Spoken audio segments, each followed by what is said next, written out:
Magandang araw mga banateros. Nako, may korupsyon na namang nabuking sa Senado. Ito kaya ay totoo? Ito ba ay haka-haka lang? Ano kaya ang tunay na nangyari ho dito sa Senate building? Grabe Mamaya ipapakita natin kung bakit natin nasabing ito ba ay may korupsyon. Abangan Ito panoorin nyo ito. Napaka-importante to. Kasi alam nyo mga kababayan, ito ho ang dahilan kung bakit naghihirap ang bawat Pilipino. Naghihirap po ang bawat Pilipino, nananatili tayong third world country, nananatili tayong ganito dahil ho sa mga sobrang proyekto ng ating gobyerno. Sobra ho ang mga tinatawag nating mga substandard na proyekto ng gobyerno, tapos lobong-lobo yung amount. Ito panoorin nyo to. Grabe ho ito. Ipinahinto muna ni Senate President Cheese Escudero ang pagtatayo sa bagong gusali ng Senado sa Taguig dahil sa lumobong gastusin sa proyekto. Hindi raw itutuloy ang konstruksyon hanggat hindi natapos ang inutos niyang review. Nasa frontline ng balitang yan, si Camille Samonte. Halos buo na ang itinatayong bagong gusali ng Senado sa may Fort Bonifacio sa Taguig City. Nako, mas importante pa talaga yun, kaysa na gumawa ng batas at hindi naman pangit o hindi naman masagwa yung Senate building dyan sa Pasay, talagang kailangan pang ipagpatuloy ito. Kasi naaalala ko dati, pinahihinto to dahil sabi, prioridad na lang ibang bagay, wag na ito. Natapos, ang new Senate building ang nakatakdang maging bagong tahanan ng Senado mula sa kasalukuyang opisina nito sa GSIS building sa Pasay. Alam niyo, ilang taon na ho itong ginagawa. Hindi ko nga maintindihan kung bakit delayed ho ito Pero sa flag raising ceremony kasama ang mga empleyado ng Senado kanina, mismong si Senate President... Kapogi naman ang Senate President na yan. Kayong lahat, magbarong, except ako. Ang bihira. Hindi, actually, nakita ko sa Twitter yan, daming pumuna kay Escudero. Parang sinasabi nila, bakit naman ganyan yung Senate President natin? Naka-t-shirt lang to, di nga collar. Although, sigurado ako mamahalin yan. At the same time, nakamaong. Tapos nagagalit pa sila, bakit daw nakahikaw? Sa akin naman, ito naman ang punto ko dyan. Wala namang problema yan as long as nagagawa mo yung trabaho mo. Wala namang problema yan, basta allowed din yung iba. Baka mamaya magalit ka pag hindi nakabarong yung iba. Dapat pantay-pantay. Hindi pwedeng At saka pwede ba yung iba ring mga kababaihan dyan? Pwede ba naka-skirt na lang? Parang, o kaya, maganda siguro, kunin mong fashion designer, yung jowa mong si Heart Evangelista, para damitan niya lahat ng mga kababaihan dyan. Para pagka pumunta dyan, parang may fashion statement ang Senado, di ba? Hindi, biro lang, Senator Cheese. Pero ito, sa akin naman talaga walang issue yung ganyan-ganyang pagdadamit. Okay lang naman yan. As long as naayos nila trabaho nila. Yun ang importante sa atin. Cheese Escudero na ang nagsabing malabo pa raw silang makalipat sa lalong madaling panahon. Marami pa raw kasing kailangang resolbahin sa proyekto. Hindi totoo na makakalipat tayo sa bagong gusali, lupa at building ng Setyembre. Sino man nagsabi? Kalala ko na. Si Pangako Guy. Si full of promises na ano ba yun? Subiri ba yun? Ewan natin, di natin alam Hindi rin totoo na aabot tayong makalipat bago matapos ang taon. Kahit hanggang 2025, sa palagay ko'y hindi pa rin. Ayon pa kay Escudero, nagulat siya sa laki na pala ng gastusin sa pagpapatayo ng new Senate building. Mula sa orihinal na 8.9 billion pesos noong 2019, mahigit doble ang tinaas nito. Ay, grabe naman. Grabe. Hindi lang doubled. More than. Kasi 9 na, sabihin na natin, round up natin. 9 plus 9, 18. 23 ito. So may additional pang, ano kaya yung... 23 minus 18, may additional 5 billion. Kanino kaya mapunta yun? Question lang naman. Malay natin kung yung ba ay talagang legit na paglobo o ito ay dahil lang siyempre, alam mo naman yung pera, 'di ba? Bumababa yung halaga ng pera, baka siguro kaya lumobo ng todo-todo o baka naman kaya pinoprolong para talagang humaba yung construction tapos tumaas yung presyo. Bawat pagtaas ng mga construction material, syempre meron nagaganap na nabilihan doon pagpatong, di ba? Hindi, Banat Bay, masyado ka namang haka-haka mo lang yan. Hindi naman totoo yan. Haka-haka mo lang yan. Hindi. Eto makinig kayo na mabuti. Dito, nung narinig ko to, medyo tumindig talaga yung aking senses, ika nga. Yung aking, ano ba ito? 69 cents. Ano yun? Nalalaman natin na mukhang may something, may amoy PC. Amoy PC.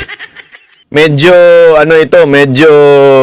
iba kakaiba. Panoorin nyo, ha? Aabot na sa higit 23 billion pesos ngayon. Sa ngayon, 10 billion pesos na raw ang naibayad ng Senado para sa Nako! proyekto. Nagpagawa ng sariling gusali ang Senado para hindi na ito gumastos ng bilyong-bilyong pisong renta sa GSIS. Sa ngayon kasi mahigit 127 million pesos ang binabayarang renta ng Senado kada taon. Pero dahil sa laki ng diferensya sa required na budget noon at ngayon, ipinatigil muna ni Escudero ang pagbabayad at konstruksyon sa new Senate building. Ipa-review muna sa Senate Committee on Accounts ang proyekto. Nauuhiyan lang ako. Nakakagulat at masama sa panlasa, nagagastos ng ganito kalaki. Ang Senado, nais kong tingnan. Correct. Alam mo, yun ang dyan gagastos ang Senado. Wala namang problema kung tayo ay isang mayamang bansa at tayo ay may sobra. Wala namang problema, gumastos ng malaki. Kaya lang mas marami pa ho sanang magandang prioridad ang Senado kesa naman po yung gumastos sa ganyan. Sabi nga nung iba, Banat Bay, kasi yung gastos na rental dun sa building ngayon, sana dyan na lang napupunta. Wala namang problema sana ho yun. Pero kung ganyan yung lobo, medyo sobrang laki ho niyan. Baka makailang taon muna bago ho maabot yung ganyang kalaking amount para dun sa rental, di ba? So, tingnan natin.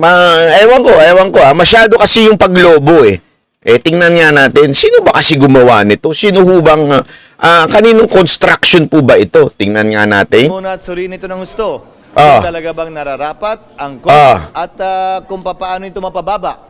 Paglilinaw ni Escudero, wala silang nakikitang anomalya sa proyekto. Wala. Gusto lang daw niyang ipabusisi ang mga detalye. Nako, sino ba yan?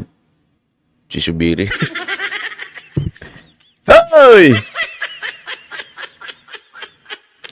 Talagang aktibo si Sir, ha? Nito para malaman kung pwede pang mapababa ang gastos para rito. Una na kasing pinuna sa report ng Senate Accounts Committee na may mga binago ang contractor ng new Senate building sa detalye ng proyekto. May binago pa?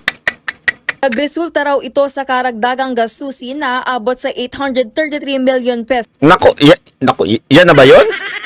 Yan na ba ho yung bibinago daw? Hindi, malay lang naman natin. Ito, haka-haka lang naman to. Malay po natin, merong bumulong dyan. Pre, asan yung akin? Bakit ganyan lang yung amount niyan? Paano na sa akin, tsaka kay boss? Baka naman, paano na tayo niyan? Paano yung for the boys dyan? Hindi, baka ganun lang ang usapan. Hindi tayo sigurado dun. Haka-haka lang yun. O, paano naman kay for the boys dyan? Ay, masyado naman. Okay. Sabi nung construction, sabi niya, sige. Tingnan natin, lakihan natin. Haka-haka lang naman yan. Ang Hillmars Construction Corporation ang kontraktor ng new Senate building. Sila rin ang kumpanya na nadawit sa umano'y overpriced na parking building ng Makati City Hall 2. Ano daw? Yung construction na gumawa dito sa Senate building, same construction din daw. na gumawa doon sa Nabuking. Naku. TV5 ba? Baka mamaya ako na naman pagbintangan naglabas niyan. Galing sa news niyo yan. Yung Senate building, yung construction diyan, same construction daw dun sa maanomalyang construction sa Makati.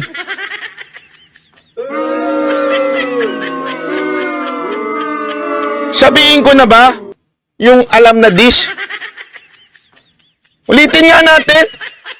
Tama ba yung pandinig ko, mga kababayan? O, pakingge. Ang kontraktor ng new Senate building, sila rin ang kumpanya na nadawit sa umano'y overpriced na parking building ng Makati. Naku, yung parking! Nakamahal na parking! Utang na.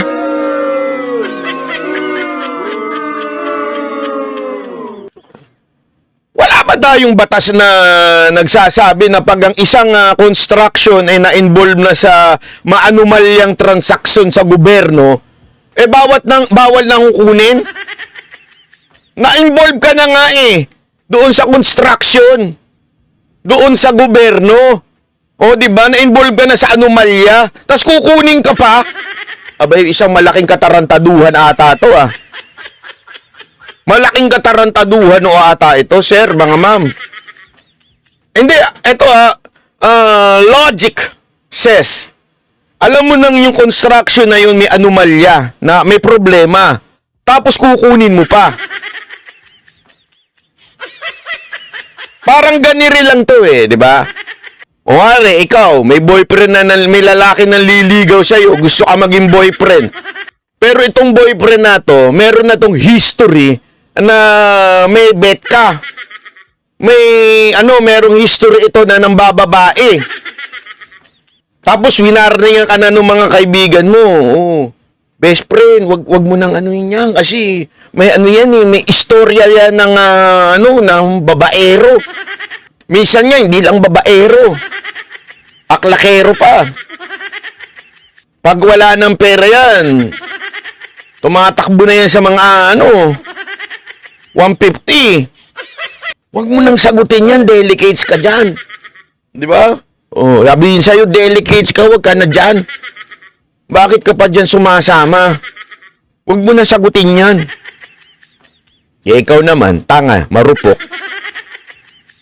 Hindi, nagbago na daw siya. Nagbago na, hindi na daw siya ganun. Iba na siya lang ngayon.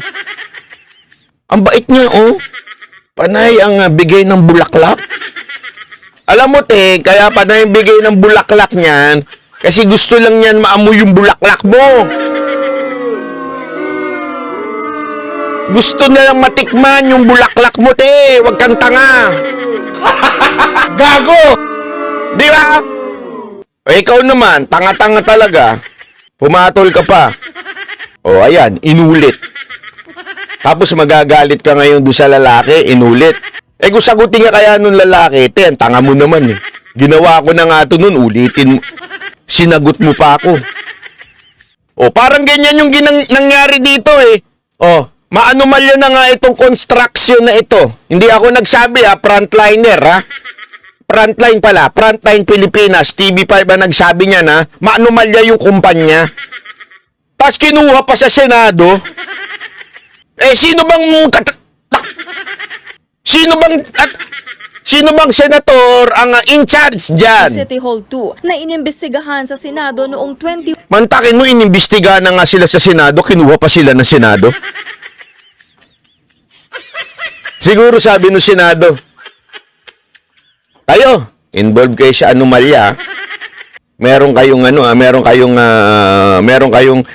record na nagbibigay kayo Sabi siguro ng Senate, sige, kunin namin kayo. Kita mong katarantaduhan, di ba? Anak ng weteng ka, 14. Wala akong binibitiwang akusasyon laban kanino man. Wala daw siyang akusasyon, Wala daw siyang sinasabing akusasyon kahit kanino man. Pero ang tanong, sino bang in charge dyan? Pakapanoorin nyo. Subalit nagulat lang ako at hindi naging magaang natanggapin ko bilang tagapangulo ng Senado na gumastos ang pamahalaan Nako. mula sa kaban ng bayan ang ng ganito kalaki. Pabor naman si dating Senator Ping Lacson na Buti. reviewin ang tinatayong gusali. Siya rin kasi ang Siyempre si Senator Lacson hindi pwedeng papahulian. 2025 na, malapit na eleksyon. Kaya kailangan siya magkomento kahit hindi na po siya senador. Hindi, bilang senador naman dati, nagkomento lang siya. Kayo naman. Hindi totoo naman, ha? Nagkomento siya, hindi din siya pabor na ganun daw kalaki. dating Senate Committee on Accounts Chair ng pasinayaan ng konstruksyon sa new Senate building. Pero paliwanag niya, normal na lumobo sa 23 billion Nako. pesos ang presyo ng proyekto. Dahil Nako. kung dati, 90,000 per square meter lang ang presyo ng lupa sa Taguig. Ngayon, posibleng umabot na sa 500,000 pesos per square Nako, meter. grabe, 90 to 500,000 ang paglaki ng per square meter. Pero kung si Lacson pabor, tila nagulat naman si Senator Nancy Binay sa mga pahayag ni Escudero. Si Nako! Binay ay dati ring chairperson ng Senate Accounts Committee. Ayun!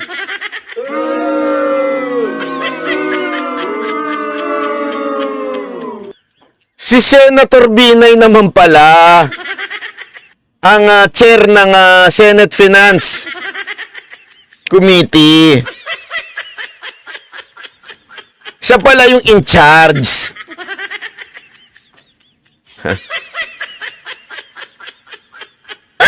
Alam na. Wala tayong pinagbibintangan, ha? Hindi kasi, this is just so funny. Bakit kanyo? Sino ba yung na-involve doon sa Makati na anomalya, construction? Sino ba yung nahatulan doon? Di ba mga Binay? Yung kapatid nga nito nahatulan eh. Diba? Yung construction doon. Tapos, ito naman ang pinuno ng Senate Finance. Ibig sabihin siya yung in charge sa pera.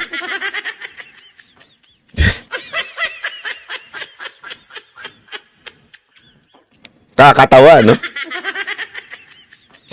Sandali this is on record Yung kapatid niya meron talagang problema. Nagka-problema, 'di ba? Nahatulan ho. Oh. May problema tungkol ho doon sa paghawak ng pera doon sa kanilang lungsod. Tapos yung kapatid ang inilagay nyo sa Senate in charge ng finance.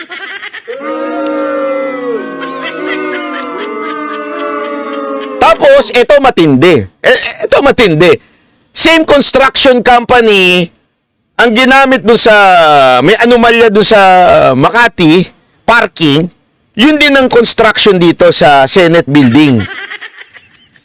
Ang tawag dyan, coincidence.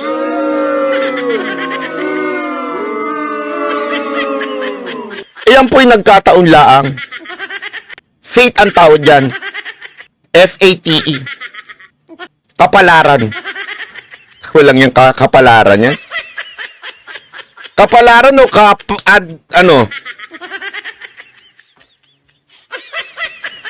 Again, wala po tayong hinuhusgahan dito Wala po tayong sinasabi na si Madam involved sa anything Pero kailangan ko ba bang ispellingin yan? Kailangan ko ba bang i-drawing sa inyo yan? Hindi, kayo na lang po mga kababayan. Kayo magsulat dyan sa baba. I-comment nyo.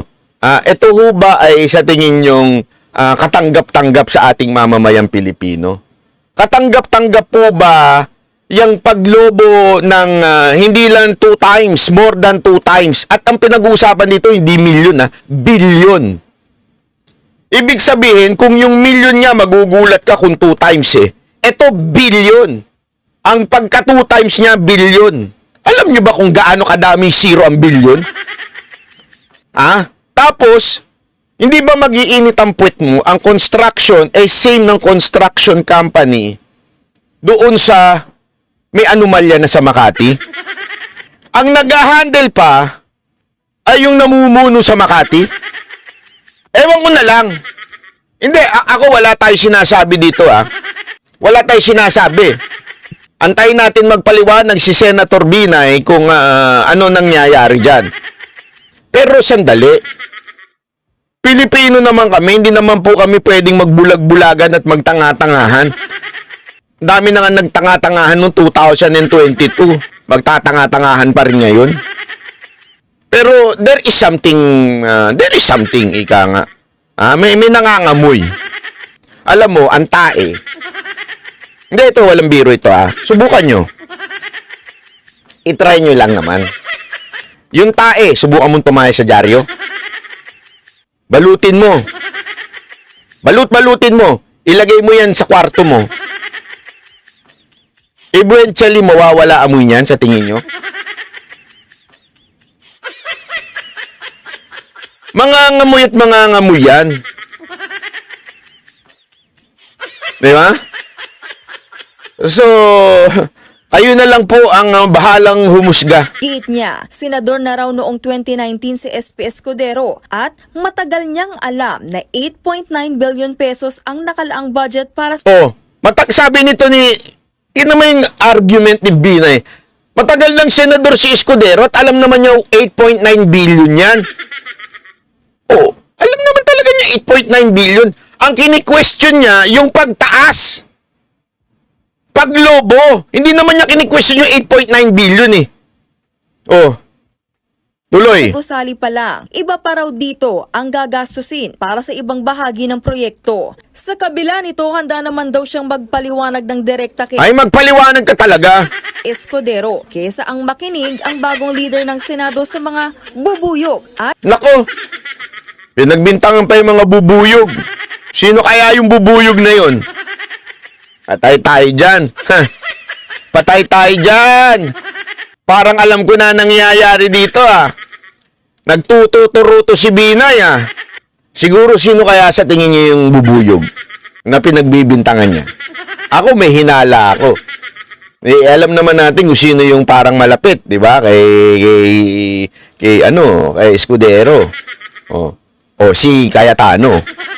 Bakit niya sinasabing bubuyog? Alam mo naman, may alitan ng mga Binay at Cayetano. Di ba? Alam niyo yan. Dahil olat po ang mga Binay sa mga Cayetano dyan sa Taguig. Napahiya sila dyan Supreme Court nagsabi, pahiya sila. Kaya, ayan na, bumibira na si Madam. Balita ko lang naman, ang tatakbong mayor ng Makati yung asawa nito. Hindi nga sila magkasundo nung... hindi. Siya pala, tapos yung mayor ngayon ng na Binay, ang tatakbo doon yung asawa niya. So para magkakalaban na naman ang Binay to Binay. Although hindi pa naman confirm yan. Antayin natin. Kasi yun ang bali-balita Ito ang tatakbong mayor, tapos yung isa naman tatakbo yung asawa ng mayor ngayon tatakbo din. Kaya nga ngayon sabi niya huwag ka kasi nagpapaniwala sa mga bubuyog. Kung sagutin ka kaya, okay lang makinig sa bubuyog kaysa naman sa baboy ramo. Hindi, isipin mo yun Kung sakaling sumagot si Escudero ng ganun. Di ba? Yari ka, kaya madam, wag kang humihirit na mga ganun, di maganda yun.